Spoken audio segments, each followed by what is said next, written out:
Hello, everyone. This is Luis from Ketogains, and today we're going to have an interview with the awesome Adam Ali. Hello, Adam. How are you? Hey, Louis. How you doing? Hey, nice to have you here at last because we've been trying to get in contact with each other like practically more than a year. So I think so. Yeah, it's been a while. I mean, for everyone that's listening, I actually reached out to Louis. I think it must have been about a year ago. I think when I did my ketogenic dieting experiment. And Louis was awesome. Really was helpful throughout the whole thing. Any questions I had was answering it. And then after I finished my whole experiment, I was really hoping to get Louis onto a podcast or thing so we could discuss some of the myths and stuff surrounding a ketogenic diet. And in that process, it's like a year now. But as I was telling Louis before we jumped onto the recording, that as destiny has it, we ended up right where we wanted to be. So yeah, it's awesome. I'm really happy to be here. Thank you for having me.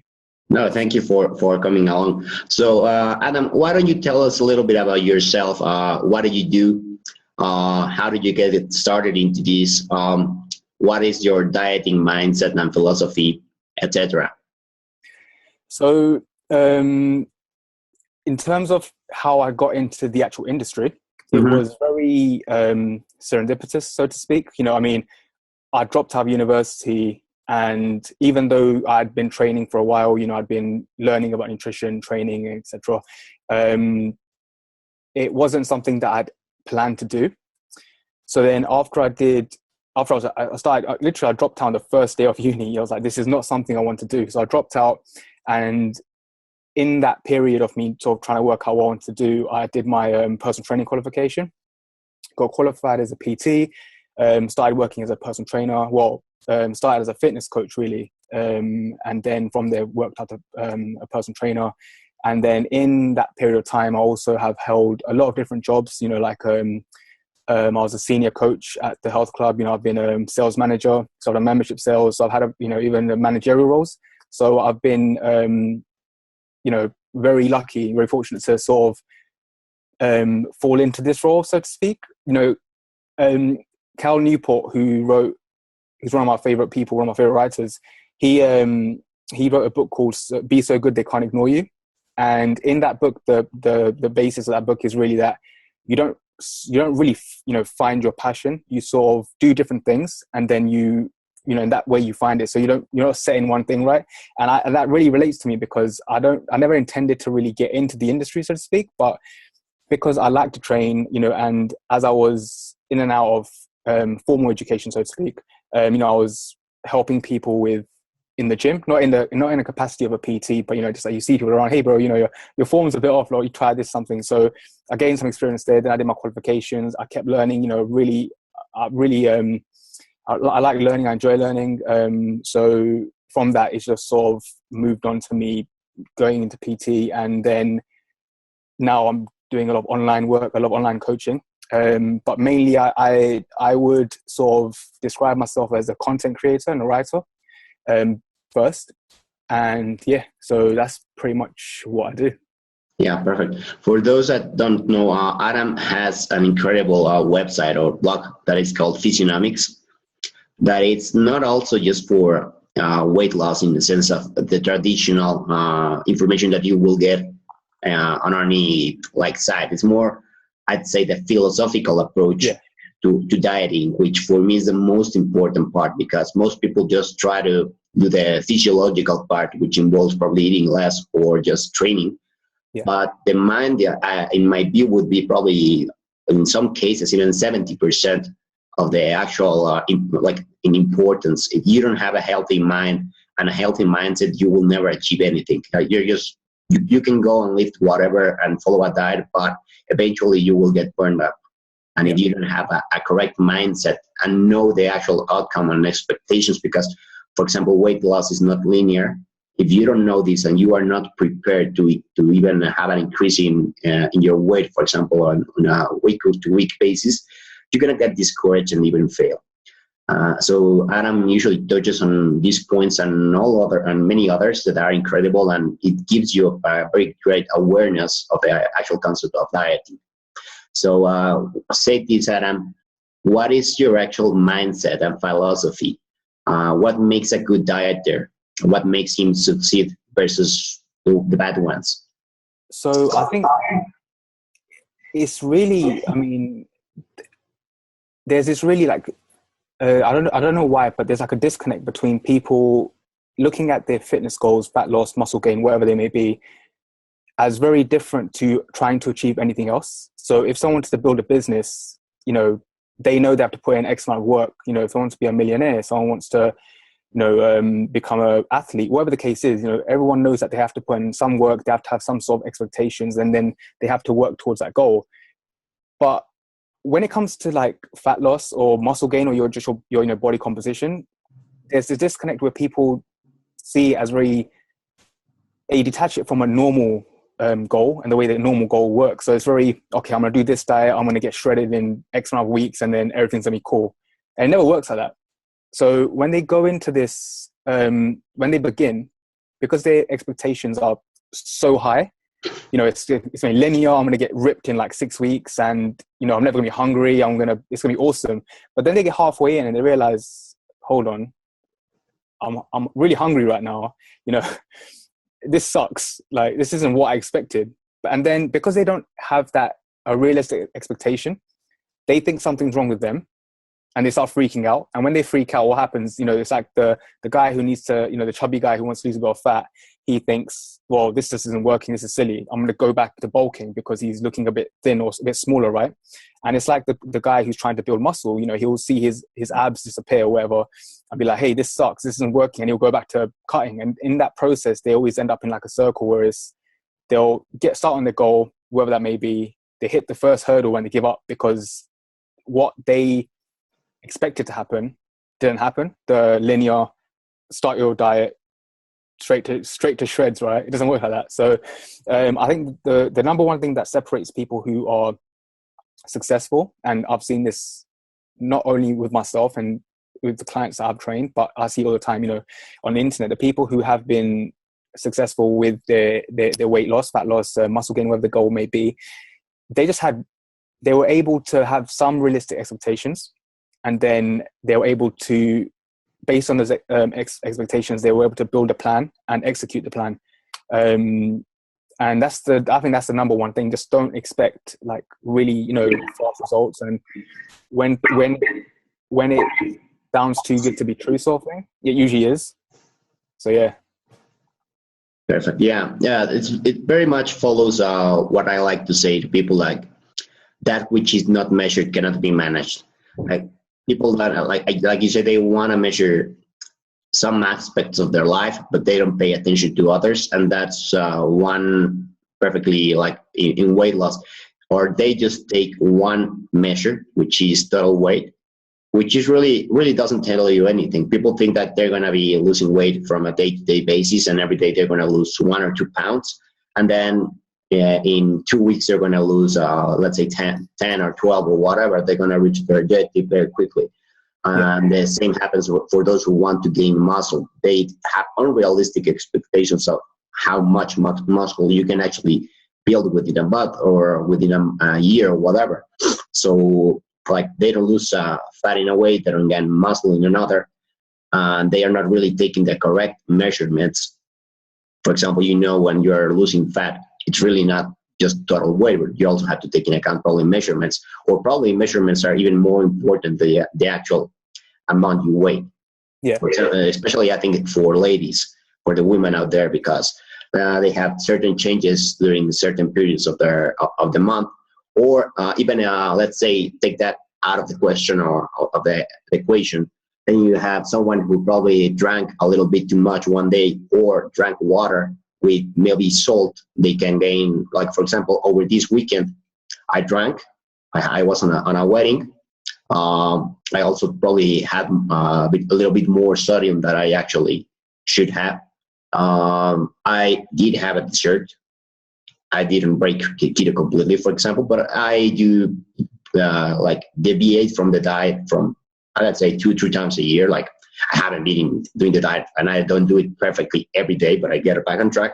What happened? I gained about 2 kilos. Nothing. Yeah. You know, like, I'm gonna be probably lower in a couple of weeks. But it's something that was unplanned, and I won't freak out. And when people are dieting and then deviate, and then they see a hurdle such as this, they think that probably all the work is thrown to the trash.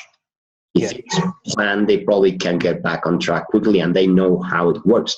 But you also have, on the other spectrum, people that are cheating every weekend. So they take 3 steps forward and then they jump 6 backwards. So they're, like you said, in a circle, or probably in a limbo where they aren't achieving anything. They are dieting hard for 3 or 4 days, but I'm doing the hard work practically in 1 day, in a couple of hours, right? So said this, what advice would you give to someone who is starting a diet to lose weight? What would be the first things you would say to them, and like how to set up the mind frame, their mindset, the mind frame, how to stick with the diet, the main hardships they're going to find? Yeah, I think the biggest thing, and I was actually having a conversation about this with one of my clients just earlier today. He was really freaking out because he travels quite a bit.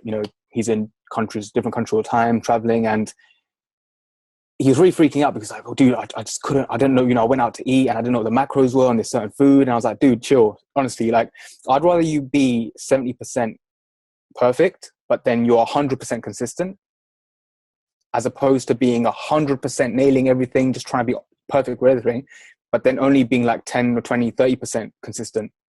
Because, that 70%, all the little things you think matter don't actually matter in the long term, but the consistency will. If you stick to a deficit for most of the week, and then you even if you're not 100% of the calories, for example, but then you do that for 2 months, 3 months, 4 months, and you're going to get much better results than the person who goes all out, all in, 100% perfect for 1 week, but then never does it again. Yeah. Right. So that's what I think this is the biggest thing. Like, just embrace, as cliche as it sounds, embrace the failures, because there's going to be a lot of setbacks when you're dieting. You get plateaus. You're going to have times when you're going to fall off the diet. You're going to have times when, you're going to have to eat something, or you maybe overeat, or whatever the case may be. And just like anything in life, you have to expect some level of failure. But the difference, again, is what people talk about, the set mindset and the growth mindset. So when someone with a growth mindset faces a setback, they say, okay, well, I messed up. What can I do now to make sure it doesn't happen again? So if you overeat, what was it that caused you to overeat? Was it certain trigger food that you had in the house? Something that makes you overeat. Get rid of that food then. Cool, done. Next time you're not in that situation. If, for example, you had a week where it was maybe exams, or it was really hectic at work, you're stressed, then you can sort of plan that, your fat loss period. So then when you're going through these phases where it's going to be a lot stressful, you maybe not be sleeping as much, your recovery may be impeded. You may not be able to go to the gym, 4 or 5 times a week. Just plan that in, because going back to what you just mentioned in the last point, that people, it's not so much the messing up. And I actually wrote an article on this called The Art of the Fuck Up. Sorry, I don't know if I'm allowed to swear on it, but yeah, don't worry. But basically, when people mess up on the diet, it could be like they maybe mess up by, say, 500 calories. They overeat by 500 calories. Then they freak out, and then like, oh, well, fuck it. Tomorrow I'm going to go in, I'm going to fast for like 24 hours. I'm going to do 300, not 300, but like 3 hours of cardio. I'm going to go crazy in the gym. And then they either burn out, or they end up becoming even more hungry and overeating again. So then what happens, that 500 calories, which in the grand scale of things just really doesn't mean anything, it's minuscule, they end up becoming, it becomes a lot worse, because you can end up getting injured. Maybe you're just like, oh, well, I've messed up now. And then you just end up eating everything. So that 500 calories now becomes 1,000, 2,000, 3,000 calories. And now it becomes a problem. So I think the biggest thing is, it's not so much the initial cause, the overeating or not being able to train, but it's just the person's reaction to it. So they overeat by 500 and they're like, well, fuck it, I'm just gonna go and eat the whole buffet now because everything's screwed. But it's not, because that 500 calories is a lot more it's more easily manageable, and you can that will be fine. You maybe have some scale fluctuations, but it won't actually be actual fat. But if you go and overeat now by 3, 4, 500 calories, then possibly, there could be some issues there. Yeah, of course. That's what we say to people, just, be prepared. Don't think everything's going to be linear. Be prepared for some setbacks and some, some failures on the way, but just see them as learning curves, really. Yeah, exactly. Another tip that you would give to someone who is starting with a diet, like the first things that they should be doing. Planning. Like, I know everyone's, it's the cool thing now to be flexible and et cetera, which is fine. But every single person that has been successful and has achieved, a significant amount of fat loss, like really lean or whatever, they've had a plan. And what I mean by that is you need to know, what you're going to be, where you're going to be during the week. So if you're at work, take something with you, to eat. If you're going to be traveling, have some sort of a plan, whatever that may be, unique to you. But honestly, just because it's a fat loss phase or whatever, it's not any different to you wanting to build a business or making some more money or saving, getting out of debt, whatever the case may be. You need to have some sort of plan that you can execute on. And the more you can plan things, the less you're going to leave things to chance and mess up, really. So exactly. Yeah, that's one big thing. Just have a plan. I agree perfectly. We also say to people that I don't find, like we said before, the disconnection. You would not start a business without actually taking into account expenses, accounting, what your profit or your projected profit is going to be. So you just don't open a store and say, let's wing it. I think we're going to be millionaires or whatever. No, nobody does it. Well, yeah, some people do it and they don't last more than a month or so. That's the main case of failure in the business community. But people don't really plan. Or in cases with some of my clients, it's like, I'm going to have a party. Well, then you could either be a little bit more careful with your calories within the week. Probably if you want, cut 50 or 100 calories here and there. So you could have a little window on Saturday where you're going to be at this party, and you could probably have 2 or 4 drinks or whatever, or enjoy whatever. And then next week you could add a little bit of cardio or do whatever. I think is just balance it out. Then let it go. Yeah, what people need to realize is that everything in life, in general, anything really, and it fits with body composition changes perfectly, is everything's always, you're going to have some periods of time where you're going to have to sacrifice some things and you're going to have to be really focused on something. And then you can have certain periods of time where you can be a bit more chilled out, a bit more relaxed. So, for example, if someone has a lot of weight to lose, they may do, say, 2-3 months of really intense dieting where they're really focused. They're not leaving anything too many variables. They're not having to, going out too much, not eating out too much, and they're following a rigid structured plan, and then maybe when they take a diet break, they can, a week or 2 weeks, they can chill out a bit more and be a bit more relaxed. But it's like anything, you're gonna there's gonna have to be some sacrifice. I'm sorry, if you hate me because I say this, it's like, it's okay, it's cool, whatever, but there's this really like a trend I'm seeing where everyone's like, oh, effortless fat loss, it's easy fat loss. It's not. I mean, sure, there is to a degree, but for you to really be successful, there has to be some give and take. And that means that there will be some periods where you're going to have to sacrifice some things to make sure that you're en route to achieving your goal, basically. Exactly. I tend, on some cases, of course, I tend to follow what I call like an elimination diet. The less variables you have, the more successful you're going to be, because let's say someone who doesn't want or doesn't like to count calories or macros, well, then you have 2 sets of meal plans, follow them, rinse and repeat. There's no really, you're not going to get confused, because this is a way to be successful. Just eat the same meals every day. You're not going to have, like, of course, saying that these meals are balanced in a way with micro and micronutrient intake, that they're healthy in a way. So you're going to be successful, and I guarantee you're going to get results from that. Yeah. They may not be super delicious or whatever, but like you said, you have to give some sort of compromise. And here you're compromising variety and taste for success. Now, you want to have a variety, well, it's going to be way harder because you're going to have to count everything and measure and portion. One or the other.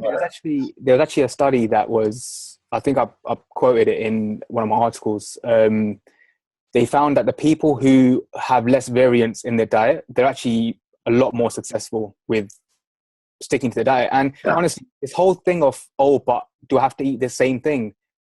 You don't have to eat the same thing, but I guarantee if you kept an actual food log of everything you eat during the week, most of it's going to be the same thing. You don't eat 10 different types of cereal or 10 different types of oats every day, 10 different types of fruit. You're going to maybe on Monday, you'll have maybe, you know, say eggs, like an omelet, for example, you know, with some vegetables or whatever the case, or maybe oats or something. And then Tuesday, you may have the same thing, but then instead of the cereal, you may have, you know, granola with yogurt or something. There's not that much of a variance. A lot of the times when people have the majority of a variance that comes into a person's diet is during the weekends when they go out and enjoying. That's totally cool. As long as you can stay, you know, on point with your diet from Monday to Friday, you can be a bit more chilled out. This doesn't mean you go all crazy and just YOLO it, but, you know, but, you know, have some semblance of, you know, on the weekdays, you're on point, you know, you're sticking to your diet. And then on the weekends, you can chill out a bit more and eat a bit more food and stuff. But yeah. And then also you have even if you eat out every day, like you said, you're gonna probably go to the same restaurants and they're gonna go and have more so the same food. And also the most important thing that I tend to say to people in this regard is you're on a diet, not on a culinary tour. Like, that's it. Yeah. Really, you don't have to be. I'm bored of eating the way like the same things. Like, aren't you bored of looking the same and having done like 20 different diets and then say none of them work? Like, give this a real try, like for 3 or 4 weeks, but for real, and then you can decide if it's for you or not, and if it actually works, if you follow it to 100%, right? Yeah, exactly. And it's you know, there's a term that I use a lot, which is domain transference, and it's basically the fact that dieting is a skill. You know, things like intermittent fasting. You know, I'm a massive proponent of intermittent fasting, not for some, you know, magical fat loss benefit or whatever, like some, you know, some fit pros tend to push it as. But for me, the biggest thing that intermittent fasting does is it teaches people to control their impulses. Exactly. And it teaches them, if, like I said in a post yesterday, if strength training builds muscle and strength, fasting is to the mind what strength training is to the body. And what I mean by that is you use strength training for a purpose, and that purpose is to get stronger, you know, build muscle, look better, be healthy, and all the other things that come with, you know, with that. But then fasting, it builds the muscles in your brain. You know, it's actually the prefrontal cortex, which you can train, and it's what dictates a lot of like the discipline, like willpower, so to speak. So sure, willpower may be, you know, finite. You can, you know, deplete it, whatever the case is, but you can also train it. You know, you can train, you can train your discipline muscles, and that's what the prefrontal cortex is. So with things like intermittent fasting and even dieting in general, when you're able to be, you know, when you have that impulse to, I'm going to overeat, or I'm feeling a bit hungry, which isn't actually hunger, it's just a mental craving, because you're not, you know, if you live in a westernized world, if you're watching this interview right now, I can assure you, you're not hungry. You'll be fine. So it teaches people the skill. And when you can feel that hunger and you know that it's not going to kill you, and you're not going to go, you know, you're not going to lose any muscle, you're not going to die if you don't eat for like, you know, a few hours. Next time when you go and you have a craving or you have some of that, you can use that same skill because you know you can control that impulse now. And dieting is the same thing. I've yet to meet someone who's made a full body transformation, whether that be, you know, being really overweight and losing that weight, or being really skinny and adding muscle, who hasn't also changed their mindset to everything else in life, whether that be work, relationships, you know, whatever the case, school even, you know, whatever the case is, because discipline, it transfers. Yeah, so, it does. Yeah. So when you can discipline yourself to follow through on one thing, whether that be a diet, you know, I'm going to lose fat, this is what I'm going to do, I'm going to be disciplined, done. I guarantee you, when you get to the end of that diet and you're a changed person, you're not going to just be changed physically, you're going to be mentally changed as well. And it's going to transfer to everything else, because it's the same thing that happens, you know, it's a skill that transfers to everything else. Exactly. I get it perfectly. It's like you're not a slave to your passions anymore. And what I've seen, and I'm pretty sure it's the same case as in your case, when people break the diet, it's because they're emotionally stressed. And this is when your animal brain takes over. Yeah. You don't have time to make conscious decisions, or you're just fatigued mentally. And by doing, for example, intermittent fasting, or actually following a well-put dieting program, you practice will. And then, as you said, the will is finite, but you can make it stronger because you know exactly how to push the thoughts like to a side. Like I also practice intermittent fasting. I normally do one meal a day right now, sometimes two, but it's like I'm not hungry anymore. And even when I get like a small like a sensation or the idea of food in my mind, which is usually more so like a craving than actual hunger, it's very easy to push it aside when you return to your like eyes on the prize, or you can think rationally, do I actually need it, or is just like an emotion? Yeah. Let's say, okay, I may need it because I'm short on my macros, which is like another thing altogether. Okay, I may go and have something, but if I really don't need it, and even let's say I'm over my quota, then just you can push it aside very easily. Yeah. So let's jump to the next question, which would be totally different from what we just talked about. What would be now the advice for someone who is very skinny or who wants to gain weight, especially muscle, both for a male or for a female? Let's say someone who is the actual or the quintessential underweight person that supposedly eats a lot, goes to the gym, never gains any amount of muscle, the classical hard gainer, the one that has everything against him, and he is practically defeated in his mindset and in his body because he has already thought that he will never be able to gain anything.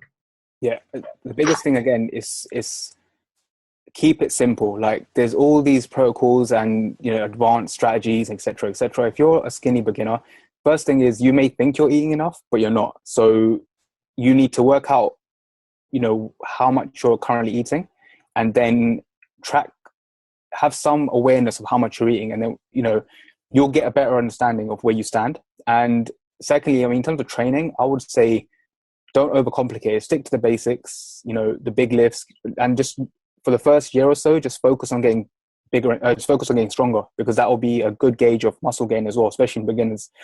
And all these advanced strategies, like it's every single program follows the same principle: progressive overload. They're all wrapped up in fancy names and turbo 9000, mass gain, whatever. at the root of it, all it's getting you to do is add more sets, add more reps, or add more weight over a extended period of time, which is what's going to lead to it. So don't overcomplicate it. Stick to the simple, the basics. The big lifts. Feel free to throw in some accessories, bicep curls and stuff. I'm not 100% against that. I know a lot of people, they're stupid. No. Feel free to do that, but don't prioritize. Have the big lifts in there. And then focus on that. Just focus as the simpler you can keep it, the better your results are going to be. Because the more, like Bruce Lee says, the more you obsess over something, the more likely you are to end up causing more harm. Yeah, exactly. So let's say someone who is very skinny and so who actually never, he says, I all the time, and then I never gain anything. So the usual response is you're probably not eating enough, probably not measuring anything as well.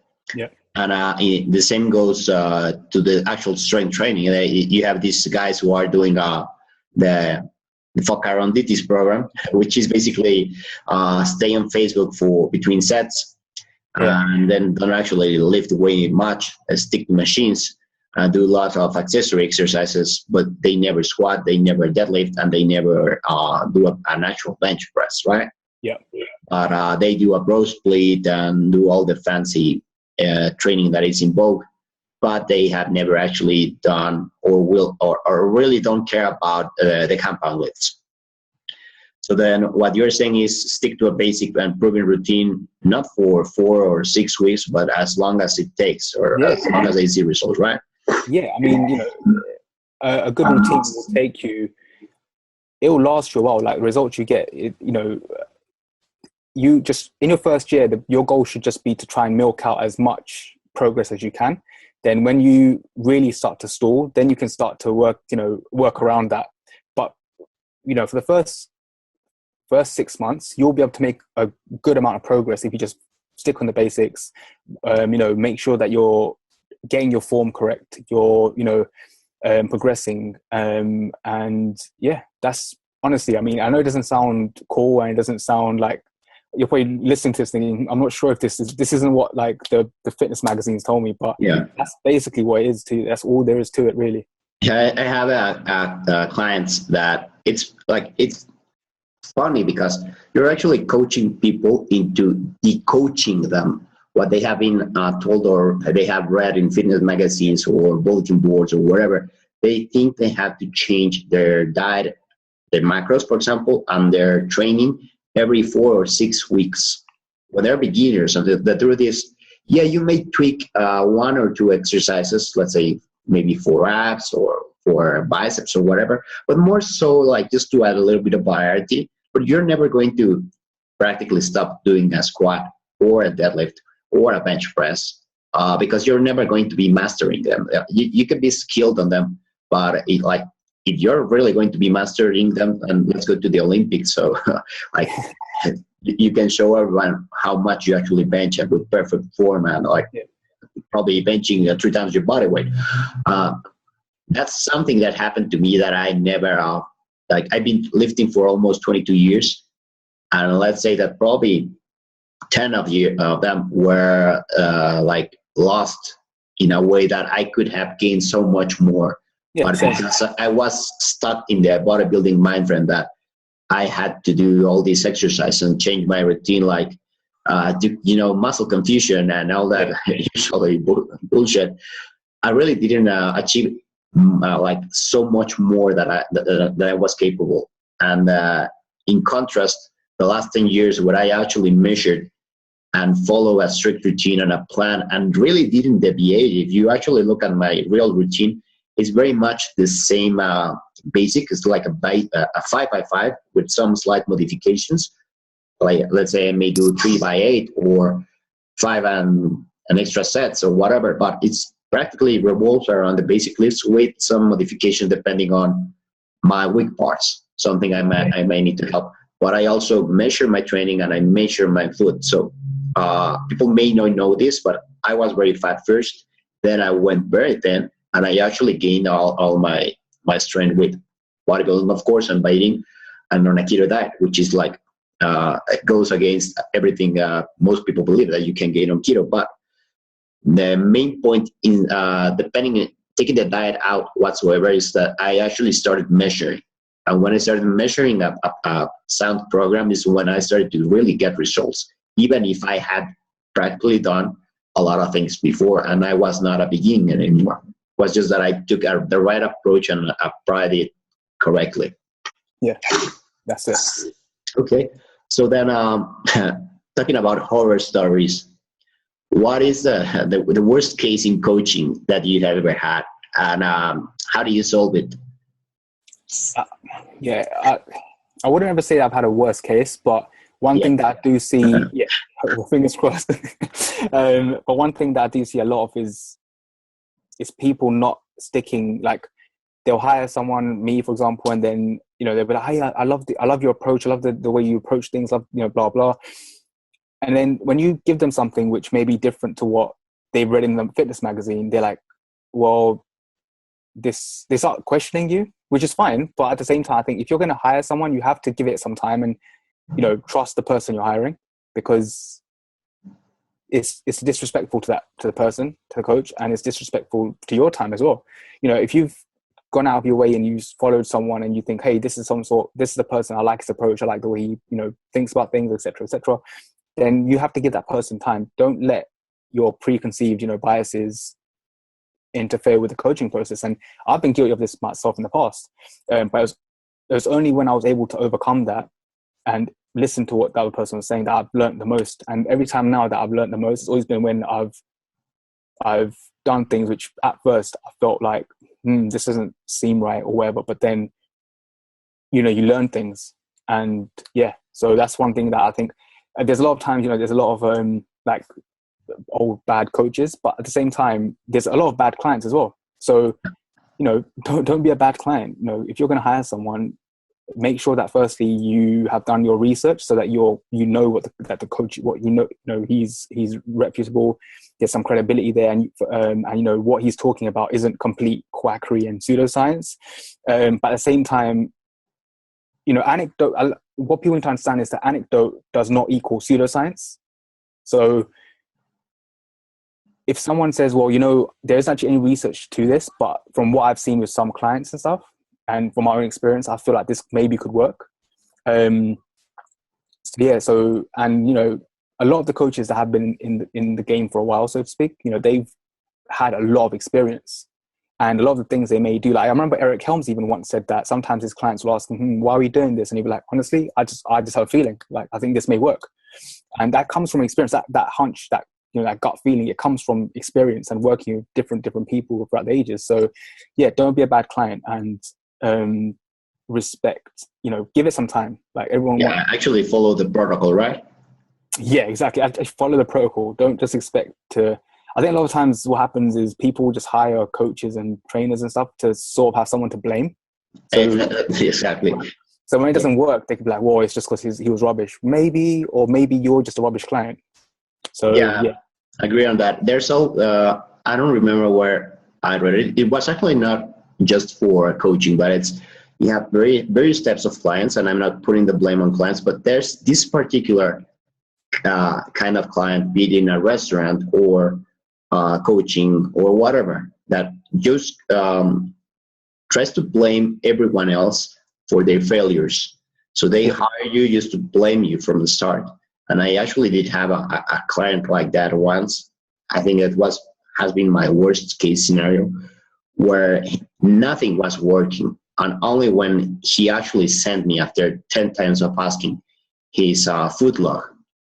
And I revised it against everything I had been telling him. Let's say that, for example, that I was asking him to eat, let's say, 1,800 calories, and he had to eat 150 grams of protein. In this case, he was doing keto, so about 30 grams of carbs and lower fat.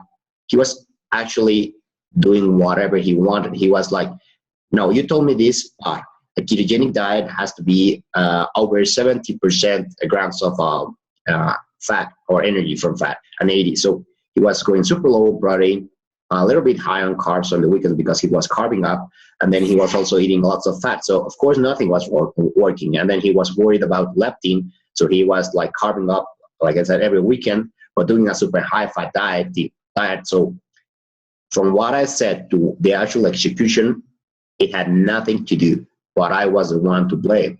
So like, I cannot help you. If you're going to do whatever you want, then why are you like coaching under me? Yeah. It is like, you can have your money back and let's just be friends, and you can come back later when you decide to actually do a protocol. Yeah, I've done that so many times. Just a lot of the times people talk about firing coaches, but I've not so much fired, but I've told clients, hey, look, I personally feel like maybe you'll do better with another coach. Okay. And, I'll be like, okay, look, have your money back and that's it. No hard feelings, because, there's always going to be people who are going to find, they're going to hire people. And I've seen, all the time I see like a client who will go to one coach and then go to another coach, and then every single coach, and it's like nothing works for them. So it's like, okay, maybe one coach was bad, but I refuse to believe that every single coach you went to was bad. So maybe the problem is with yourself. So yeah. That's what I would say. Just, be a bit cognizant of that, because sometimes you actually understand you're doing it. Because that way it just builds for a better relationship between the coach, between the trainee, and most importantly, you're going to get results. Yeah, and that's again the psychological part of the diet. That it's actually probably be open to new approaches, even if you don't like them. Try them. And I agree with you. I actually tell the people whom I coach that I encourage them to ask all the questions they may have. It's not like I'm going to be like some coaches that, no, I won't explain anything to you, just do it. No, I will tell them, this is a learning process. The more you ask of me, the more you receive. And I actually like more my clients that actually ask me all the questions and challenge me. Even if I might have a question that I really don't know, it pushes me to go research and make me more intelligent and better prepared to those that really don't care and don't even report back. And I don't know, I have to be looking out for them and say, hey, how are you doing? Like, you hired me and I haven't heard from you in like 2 or 3 weeks. Are you still dieting? Are you still alive? What happened? Like, I understand that some people are very like, okay, yeah, you gave me my macros, and I can do them by myself. There are some that are very like perfect in that sense, and they can work by them, and they just need someone to pop in and review. But there are others, like, I don't know if they're a little bit afraid, and they probably cheated over the weekend, and they just fail to report because they think that you're gonna like shout at them or whatever. I get a lot of that as well, but it's like, no, just like ask away. Don't be afraid. Like, the more you ask, the more you receive, and it's going to be a learning experience for everyone involved, right? Yeah, 100%. Awesome. So changing a little bit on the subject, we talked about this a little bit at the beginning of the interview. So what is your experience with ketogenic diet? And why don't you tell us a little bit how you started with the question of if it's worthwhile, what you thought about it before, how you decided to try it when you did, and what was the result, and what do you think about it now? Yeah, I mean, I was so like staunchly against ketogenic dieting. I remember I read Lyle McDonald's ketogenic dieting book a few years back now, and I remember reading the few pages, and I was like, 0 carbs, no, and just never read it again and just left it. And then, you know, even on like social media, when someone would post about keto or low carb diet, I'm like, it's stupid, don't do it. It's like, you know, it's unhealthy and all this other stuff. And then I think about May 2014, 2015-ish, you know, a lot of research started coming out showing the validity of the diet, and that is actually pretty cool. And then you have people like Menno, for example, who's getting really good results with the ketogenic diet, and he really, you know, brought out a lot more of the better research, you know. And I was like, hey, you know what? I'm going to be dieting this year because I like to get really lean every other year. And I thought, you know, let me try something different because it'll be good from a learning experience. And, you know, just purely of the research that was coming out, I was like, this sounds pretty interesting. Let me, you know, see what happens. And it was more also a case of me just challenging my own biases. There's the quote that something about if you want to overcome your fears, you have to face your fears. I think I've got like my own version of if you want to overcome your biases, you have to face your biases. And I was like, okay, well, you know, whatever, I'll try it and see what happens. So actually going into the diet, into the experiment, I wasn't a big fan of it. I was very skeptical of, you know, so the first day I tried it was all right. You know, I got to eat a lot of the tasty high fat foods. Bearing in mind that I came from a very low fat diet before, you know, I'm talking 50 to 60 grams a day and really high carb, moderate protein. So this was very, very different to me. But I mean, you know, eventually as I did it, I experimented with all the different varieties, you know, just normal ketogenic dieting, did that for like a month, just pure 100% keto, probably a bit more actually, probably 4 to 5 weeks, just 100%, you know, under 50 grams of carbs a day, just from vegetables, really high fat. And then fat was set at around 30 grams, 30 to 50 grams. Protein was set to about 0.6, 0.7 grams per pound. And then the remainder was all from fats. And then I experimented, which we spoke about, which you did my protocol for and everything, the carb up and the carb load. And then I'd also tried TKD, which is a targeted ketogenic diet. So for anyone that doesn't know, targeted would be when you take some small amount of carbohydrates pre-training. And yeah, I mean, that was probably one of the biggest things, which, because now I'm like literally converted, you know, I most of the time I'm on a very, you know, maximum I'll take about 100 grams a day of carbs. And that's because I'm, you know, not in a dieting phase, but when I'm actively dieting, I'll reduce that to 30 to 50 grams. And most of those carbs come pre and post workout, you know, around that window. Yeah, I mean, and it was very interesting because I found that I actually really enjoyed it. You know, I found that I actually had a preference for higher fat foods. You know, I enjoyed the palatability of the diet. Was definitely something that I was more suited to. Mm-hmm. Things like even, you know, the afternoon sort of crash that people tend to get, I found that I didn't actually get that. And surprisingly, I didn't get any keto flu. Like, I know I read about a lot. I was expecting it to happen. And I was like, it's happened now. Like 9 days into it. Nothing. Yeah, like, because usually people say around the 9th day, you start to feel it. And I woke up on the ninth day and I was like, oh, this is going to suck. But then it's like, I'm there, like, just nothing's happening. And mainly is because, as you said, you advise that make sure you're keeping your electrolytes in, your salt, potassium, magnesium. And I was on point with that. And, getting in enough vegetables and stuff. And I was perfect. I've never once experienced the keto flu, which I hypothesized that was because also before going into ketogenic dieting, I was very accustomed to 24, 36-hour fasting. So my body, it's very in terms, because obviously ketosis is a nutritional version of fasting, right? Exactly. They're much the same. Small parenthesis here for you continue. What we suggest and we actually do is like, it's a fail-safe. And the thing is that you are already very healthy and probably eating lots of whole foods, mostly in your diet. So what happens is that you actually are, let's say, you're primed. There's not, your electrolyte levels are naturally on par.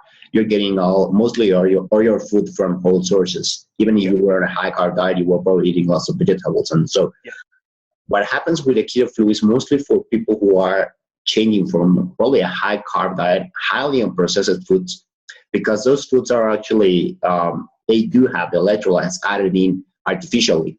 So when they go back and start doing a ketogenic diet, as they should be doing it with an emphasis on whole foods, well, whole foods do not have that high sodium content anymore. You have to add it manually, like salting stuff and preparing stuff with spices. And so, which is something that we used to do, like the humanity before. Let's say, look at the 180-20, it's 180-40s. People use a lot of salt in their food. Like nowadays, even here in Mexico, there are some restaurants that it's even forbidden to have a salt shaker on the table. You have to ask for it. Yeah, I remember you said sodium is demonized. So yeah, it's a fail-safe. So if you're metabolically healthy and eat like whole foods, you're probably not going to be hit by the keto flu so hard, in difference to someone who has been eating very unhealthily before or has overeaten on processed foods. So that's basically the reason why. Yeah, that makes sense. That totally makes sense. That's what, because I remember I remember even in the Ketogains group, everyone, now and again, a newbie would say, oh, I'm really suffering from the keto flu. And I'm always thinking, I don't know if I'm like, something's wrong with me because I never experienced it once. I was like, I'm not sure if I'm doing this properly because nothing's happened. But no, I mean, in terms of like strength and muscle loss, I don't lose any muscle. My photos are on my Instagram if anyone wants to check them out. And in terms of strength, I actually got stronger. I actually hit a PR on bench. I hit one of my all-time PRs during a keto thing, the ketogenic diet. And this was not even TKD. This was just pure SKD, strict ketogenic diet. And just to touch on, I think Menno Henselmans has spoken about this quite a bit, and I've written about it before. It's almost like people, the nocebo effect. Yeah, it's the nocebo effect. Yeah. So people will be like, oh, I need carbs to train. And then because they need carbs to train, remember in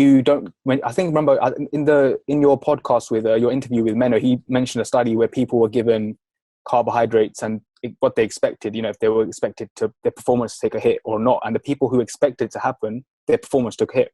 Exactly. And, so I think a lot of times people have this skewed perception of what happens when, because they're so accustomed to, you need carbs to train.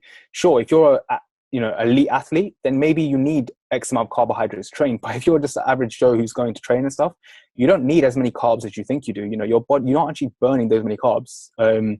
This isn't to say that you shouldn't eat carbohydrates. If that's what you want to do, 100% more power to you. But my biggest point would be, don't say something is stupid or is pointless without actually trying it. And that's one thing that really irks me about fitness professionals and people who write about stuff.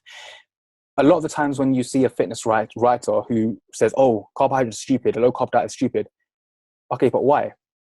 Oh, well, it's just stupid. Your energy goes, have you tried it? No, but I read, no, that's different. Have you tried it? Have you actually experienced it? Because what I was talking about, domain transference, a lot of the times it may not be what you learn from that is, for example, what I found that it had very, for me personally, it was very good appetite suppressant and I didn't get cravings. So I tried this with a lot of my overweight clients and they've said the same thing. After a while, once they adjust, they find that they don't have sugar cravings anymore. the crashes, they don't have sugar crashes, and they feel a lot more alert and a lot more energy, and they feel a lot more, their appetite's a lot more suppressed. And that's helped them lose a lot of weight. And when they start seeing weight loss, they're more motivated to stick to it and get more results. Exactly. Even if there's that there's no real advantage of doing a ketogenic diet by itself, metabolically, the thing that a lot of people, because I'm not saying that it's a 50-50, probably a lot of people, even so if you're insulin resistant or very overweight, are going to benefit from the this hunger suppression benefits of doing a ketogenic diet in one way or another. And that's a big advantage of the diet by itself. Yeah, that's why I always say, that if you're a personal trainer, you have to have as many tools as available in your toolbox. So, sorry, there's a lot of sun coming. No worries. But there's a lot of, you have to have tools. So the more tools you can have, I mean, after I've done my ketogenic experiment, I have had so many people contact me saying, hey, I want to work with you because, I want to do a ketogenic diet. These are potential clients that I would have turned away if I hadn't tried it myself. I wouldn't know what to do. And now, say in a worst case scenario, they go with a coach who doesn't know what he's doing, and they pay them the money and then they mess themselves up. They don't get results, right? So this is what I say to people, that you need to have as many tools as possible. So when someone comes to you and says, hey, you know what, I really want to try it. I prefer a low carb diet. Like one of my clients, he recently just did a photo shoot, got into amazing shape. And he said to me, hey, look, I have a preference for a lower carb diet, not ketogenic, but he prefers low carbs. I'm like, 100% cool. I'm not going to force him to do something which is going to, again, mean that his adherence levels are going to go low. If someone's got it in their minds that they do better on a low carb diet or a ketogenic diet, you don't always have to question it. Because if you came to me on the first time as a client, and you said, hey, I prefer a ketogenic diet, I'm like, but why? Automatically, you're going to be like very defensive and like, I don't really want to work with this person, or the relationship between that coach and the client isn't going to be very good. But if I say, hey, look, that's perfect, we'll go with a ketogenic diet, then automatically they're happy now because they feel like they can adhere to, they can stick to the diet and it's something they enjoy. Mm-hmm. And they're going to get results 100% all the time. Well, not all the time, but they're more likely to get results than someone if you're going to push them to do something they don't want to do. Sure. So this is my beef with a lot of the times when people write comments or write a post about, well, don't try a low carb diet because it's really bad for you. Have you tried it?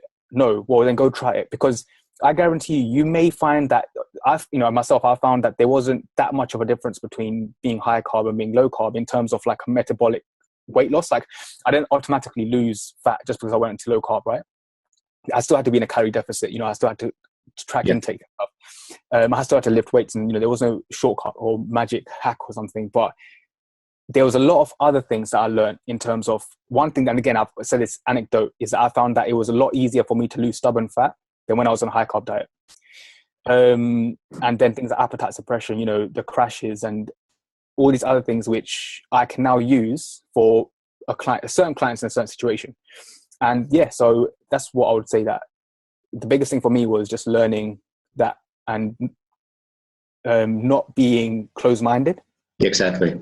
To different approaches and different things, because since I've adopted that mindset, my writing's improved. The way I speak to people is a lot better now, because I'm able to respect their opinions as well. And in that way, I've built better relationships, better friendships even. And I think the biggest thing for me is, as someone who really loves to learn new things, I've opened myself to a whole new network of ideas really. So, and that's what happens, the more you can expose yourself to different ideas, the more you're going to learn, the more ideas you're going to have, more, original ideas, so to speak. And it's just healthier, in terms of like friendships and relationships wise, ideas and writing. And yeah, just don't be biased and not reminded. Yeah, it's like you said, practice what you preach for one. It gives you another, it opens everything. Like you said, most people who criticize the ketogenic diet, especially for strength training or weight loss, let's say for weight loss, okay, most people actually may understand, even coaches who have never tried it, understand the basics, how it works, but not when it is applied in conjunction with strength training or sports. They think it's not going to work, that you're going to suck when they have never tried it or just did it for a week or two or less, like, and never supplemented adequately in case they need it. Like they get hit by the keto flu and they just say, fuck it. They throw everything out. So I really appreciate your experience in that, because it's like the usual 360 turnaround where one is against something and then you try it, experience it on your own self and see, well, it's really not like everybody's been telling me. Like it happened to me really much in a sense. For example, when I started ketogenic diet, I started to gain more muscle but stay lean, and I actually started with a classical carb load protocol. And then what happened for me is that I really found any real benefit whatsoever by carving up, and I ended up doing a normal standard ketogenic diet for years, and then rediscovered the targeted ketogenic diet. But at the same time, I always stuck by eating 4 or 5 meals a day and doing the basic cross splits, and I didn't want that to be challenged.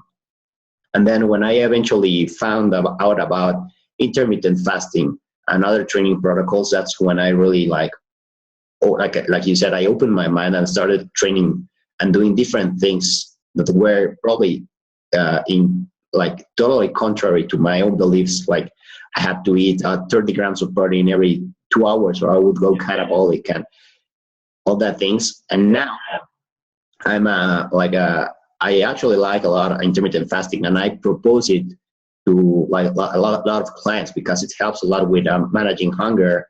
And, as you know, it has a lot of benefits. It may not be for everyone, but it works very well for a lot of people.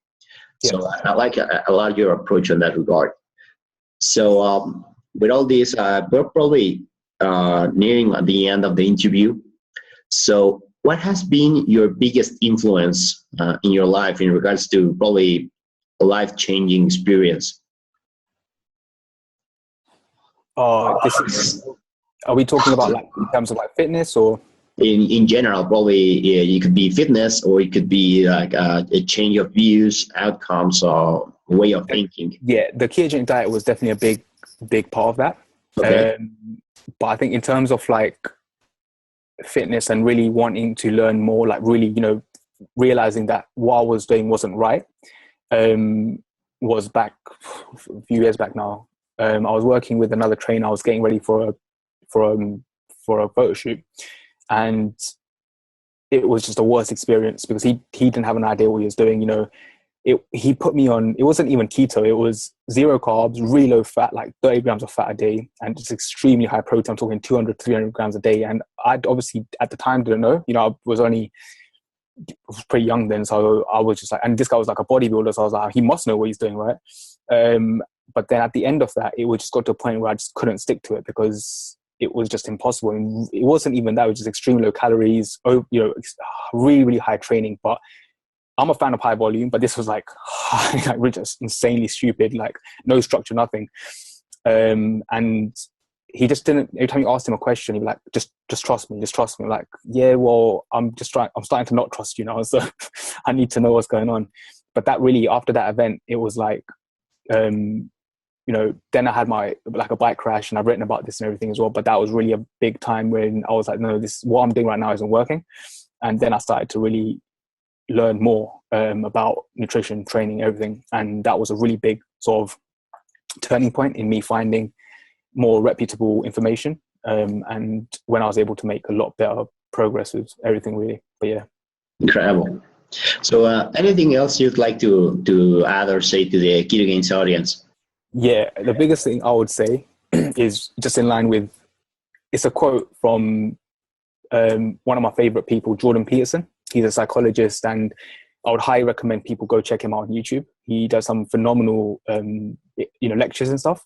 He talks a lot about mythology and stuff, but really the psychology behind it is amazing. But he has a quote where he says, don't be closed-minded, because when you have a conversation, I'm paraphrasing, so I'm really hacking the quote, but and it's along the lines of basically, when you have a conversation with someone, if that person doesn't believe or isn't saying something that you believe, you have every reason to want to listen to that person, because he may know something that you don't know.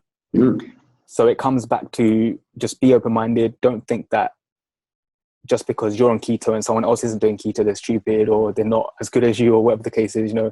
Everyone has their reasons for doing things. So just be open-minded. Don't fall victim to your own biases and preconceived notions about things, because that's how you keep progressing as well. Yeah, that's a great advice, not just for keto, but for every aspect in your life. I think so. Yeah. Well, awesome, Adam. Thanks a lot for your time. Where can people find more about your coaching and your webpage? Where can people find you?